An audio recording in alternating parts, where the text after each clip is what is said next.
Hey guys, it's Natavia with Why Be Confused, and this is another video in the boundary series. And this one is all about reevaluating your boundaries. Now, in our last video, we talked about the difference between a boundary checklist and reevaluating your boundaries.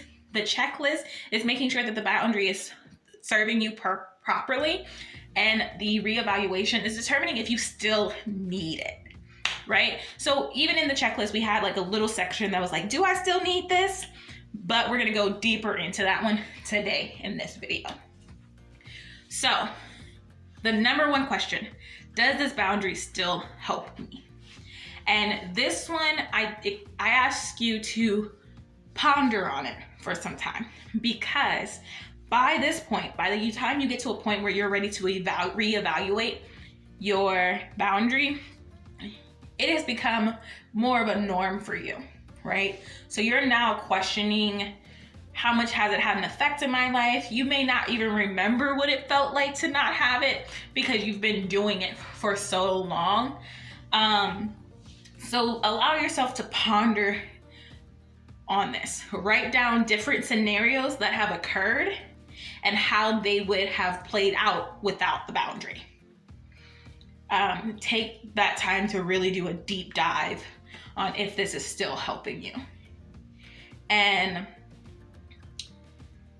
then, do I still need it? So a lot of the times we have boundaries that we don't know we're implementing, right? So they're not as hard, fast as the ones that we're actively implementing. For example, I don't like carrots. I don't eat carrots. That's just something that just happens. Most people may not consider that a boundary because it's so natural for me not to do, but it meets the thing. I don't like the stress-induced taste of carrots, so I avoid it, or I prevent it by not eating carrots.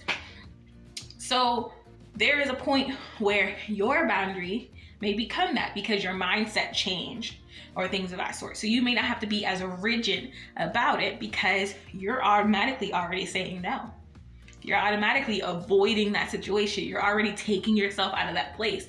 So I don't have to actively not read emails anymore, right? Because I've been doing it for so long that now I don't even check my email unless I'm at work.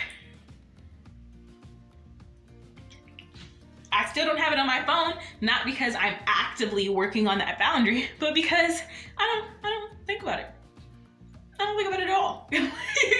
So you have to kind of reevaluate where you are now. You, as this person who's been implementing this boundary for so long, has to become second nature to you.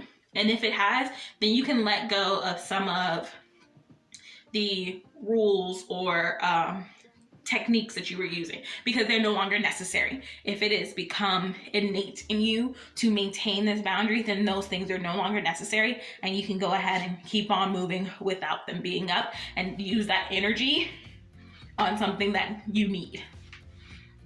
And what will happen without the boundary? And we talked about that when if this still help us, does this still help us to sit and write down scenarios and what would happen without the boundary.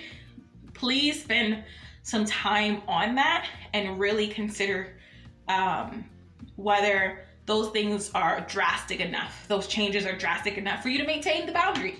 And if it isn't, you can let go of it. If it is, and you find yourself being happier with it, then keep on going.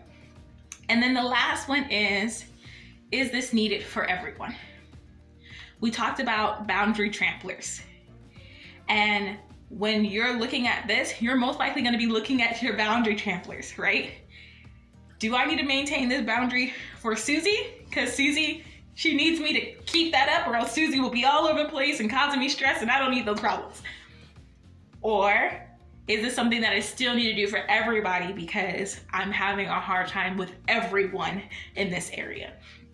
So it's okay to treat your friends a little differently, right? Because you're catering based off of their personalities, their needs, your needs with them, and things of that sort. So definitely consider that.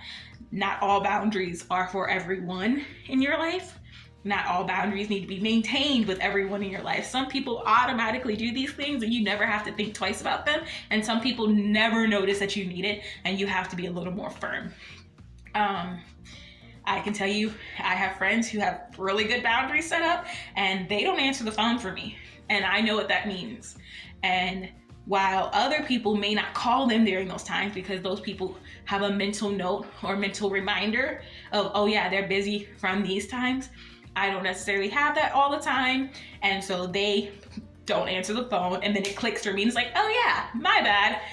And so if you have friends like that in your life, maintain those boundaries with them because we forget. We forget, to be 100% honest. It is not us trying to be disrespectful or not loving you. It's honestly, most of us who are unintentional boundary tramplers, we just forget.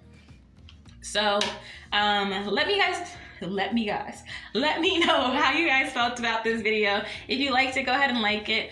If you have any questions, leave it in the comments or at me at YBConfused on Instagram. Also, you can hit the subscribe button. I believe it's over here.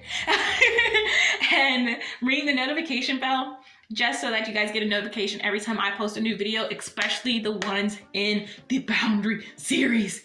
I feel like this series is so important because I get questions about this all the time.